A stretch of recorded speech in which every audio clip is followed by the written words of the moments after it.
비트코인, 이거 그냥 한때 반짝하는 유행일까요? 아니면 정말 우리 금융의 미래가 될 수 있을까요? 그래서 오늘은 이 질문에 데이터로 아주 흥미롭게 답하는 금융보고서가 있어서 한번 제대로 뜯어보려고 합니다. 자, 암호화폐 얘기하면 제일 먼저 뭐가 떠오르세요? 아마 많은 분들이 그 변동성 하실 거예요. 그쵸? 가격이 막 널뛰기를 하니까 이거 제대로 된 투자자들이 건드리기엔 너무 위험한 거 아니야? 이런 인식이 진짜 강하잖아요. 근데 과연 그게 전부일까요?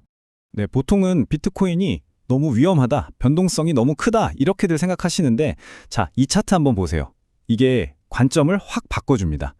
놀랍게도요, 암호화폐의 지난 1년간의 변동성을 보니까 우리가 잘 아는 엔비디아나 테슬라 같은 그런 인기 기술주들이랑 비슷한 수준일 때가 꽤 많았다는 거예요. 그러니까 이게 뭘 의미하냐면요, 어쩌면 이 변동성이라는 게 암호화폐만의 특징이 아니라 막 빠르게 성장하는 기술 자산들이 공통적으로 보이는 모습일 수도 있다는 거죠. 아니, 그러면 투자자들은 왜 이런 변동성을 알면서도 디지털 자산에 그렇게 주목하는 걸까요? 도대체 이유가 뭘까요? 그 답을 찾으려면 이 보고서가 가리키는 곳을 좀 봐야 합니다. 바로 전통금융 시스템, 그 내부예요. 이 보고서는요, 지금 그 시스템 자체에 뭔가 균열이 생기고 있다고 지적하고 있거든요. 이 분석이 가장 먼저 그리고 가장 근본적인 문제로 콕 집는 게 있습니다. 그게 뭐냐면 바로 전 세계적으로 눈덩이처럼 불어나는 정부 부채, 그리고 그 빚을 감당하기 위해 내야 하는 이자 비용이 엄청나게 늘고 있다는 사실입니다. 자, 이 차트를 한번 보실까요? 이게 좀 충격적인데요. 미국을 좀 걱정스러운 국가들 리스트에 올려놓고 있어요. 왜냐하면 정부가 벌어들이는 총 수입에서 이자 비용이 차지하는 비율이요, 최근에 통화 가치가 엄청나게 떨어진 나라들 수준에 가까워지고 있다는 걸 보여주거든요. 다시 말해서 미국의 재정 건전성이 요즘 경제적으로 어려움을 겪는 나라들과 비교되고 있다는 뜻이죠. 근데 여기서 정말 중요한 건요, 이게 뭐 잠깐 이러다 말 문제가 아니라는 거예요. 여기서 공식적으로 뭐라고 하냐면 이 이자 비용이 지속 불가능한 길로 가고 있다. 앞으로 정부 수입에서 차지하는 비중이 점점 더 커질 거다. 이렇게 예측하고 있어요. 그러니까 공식 전망 자체가 이거 계속 심해질 겁니다 라고 경고하면서 아주 장기적인 숙제를 던져주고 있는 셈이죠. 자, 바로 이런 상황에서 이 다음 차트를 보면 정말 놀라운 현상이 눈에 띕니다. 비트코인이 달러나 유로, 엔화 같은 주요 통화랑 비교했을 때 그 가치가 정말 기하급수적으로 올랐다는 거예요. 이 보고서는 이걸 그냥 우연으로 보지 않습니다. 이걸 바로 기존 화폐 가치가 떨어지는 것에 대한 시장의 아주 직접적인 반응이라고 해석하는 거죠. 그러니까 우리가 쓰는 돈의 힘이 약해지면 약해질수록 다른 대안 자산이 더 매력적으로 보인다는 뜻입니다. 자, 그럼 다음 주제로 한번 넘어가 볼까요? 알겠다. 근데 비트코인 그거 너무 작지 않냐? 전체 금융시장에 무슨 영향을 주겠어? 하는 이런 생각, 즉 틈새 자산이라는 인식에 대해서 이 보고서가 어떻게 반박하는지 한번 보겠습니다. 이거야말로 비트코인을 의심하는 사람들이라면 누구나 던지는 질문이죠. 그래서 그게 진짜로 전 세계에 영향을 줄 수 있냐고 하는 바로 그 질문이요. 자, 숫자 하나 보여드릴게요. 510억 달러. 이게 뭐냐면요, 출시된 지 1년 만에 딱 하나의 새로운 비트코인 투자 상품 쪽으로 몰린 돈입니다. 우리 돈으로 하면 70조 원이 넘는 돈이 순수하게 들어온 거예요.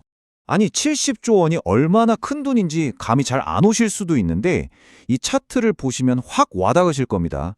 새로 나온 비트코인 ETF로 들어온 돈이요, 월스트리트에서 제일 크고 제일 유명한 그런 기존 펀드들로 들어온 돈보다 많았다는 거예요.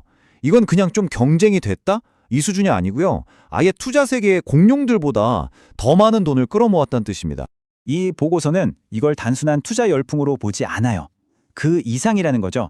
디지털 자산이 이제 금융 시스템의 저 깊숙한 핵심으로 들어와서 자리를 잡고 있다는 겁니다.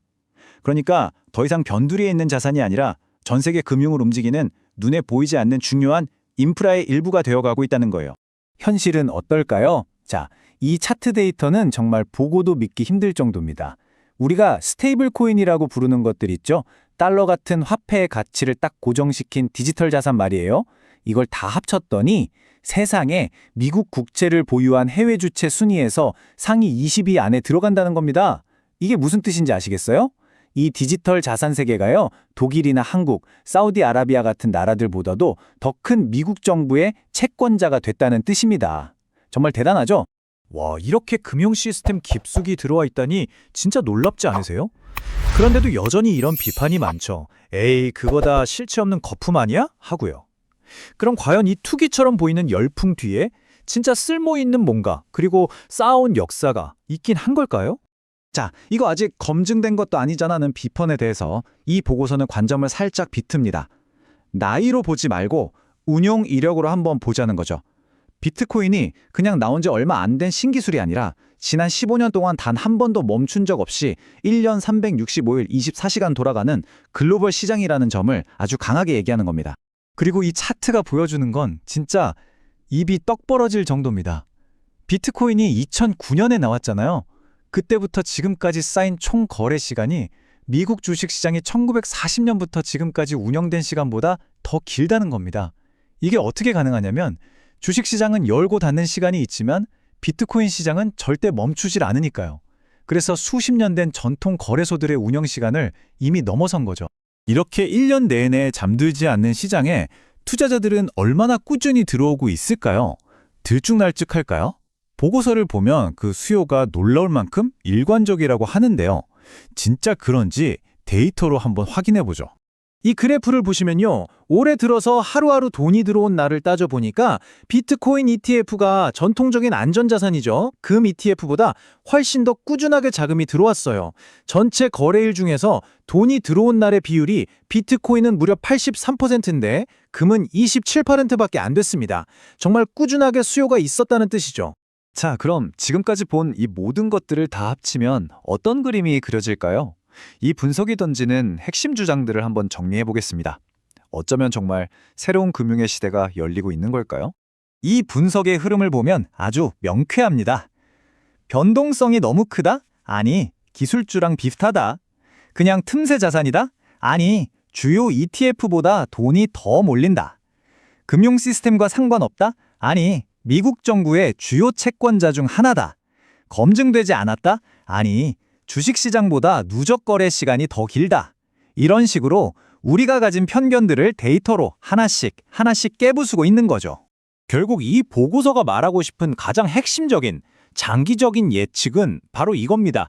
앞으로 미국을 비롯한 전 세계가 돈을 다시 풀기 시작하면, 즉 통화 공급량이 늘어나면 장기적으로 비트코인을 포함한 디지털 자산 가격이 올라갈 가능성이 높다는 거예요. 왜냐고요? 시중에 돈은 계속 풀리는데 비트코인처럼 공급량이 딱 정해져 있는 자산은 점점 더 귀해 보일 테니까요. 그 매력이 더 커질 거라는 전망인 거죠. 이 보고서는 우리에게 이렇게 말하는 것 같습니다. 금융세계의 거대한 지각 변동은 이미 시작됐다고요. 그리고 마지막으로 우리 모두에게 질문을 하나 던집니다. 앞으로 10년 뒤에 디지털 자산은 과연 어떤 모습으로 우리 곁에 있을까요? 이건 어떤 투자 조언을 하려는 게 아닙니다. 그보다는 우리가 돈이라는 것에 대해 가지고 있던 기존의 생각들을 데이터로 정면에서 흔들어 깨우는 아주 도발적인 질문이라고 할 수 있겠습니다. 구독과 좋아요는 영상을 만드는데 큰 힘이 됩니다. 감사합니다.